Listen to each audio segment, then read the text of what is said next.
The aim of today's surf is to reflect on the parallels between this experience and the experience of my students in the classroom. Before I get in, I watch the surf. Today looks manageable, but I remember many days when the waves seemed huge and intimidating, times when I had to draw on all my courage and sometimes even backed out altogether. I think of Zara, who struggled just to enter the classroom. Those doors must have loomed over her, the noise of the class inside echoing like the roar of a powerful wave. How brave she was on the day she managed to step inside, entering the water.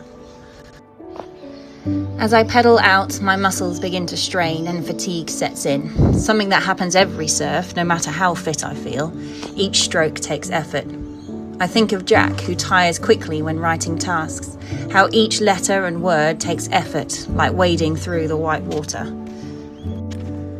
And then, as I turn around and desperately paddle for a wave but just fall off the back, I think of Daisy, trying so hard and desperately trying to keep up with classmates, writing so many words but not quite understanding the point. I think of the frustration of falling off the back of the wave after paddling so hard.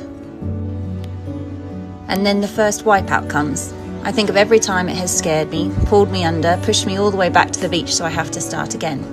I think of my role as the teacher, to make sure every student feels success, to stay motivated, to paddle back out again.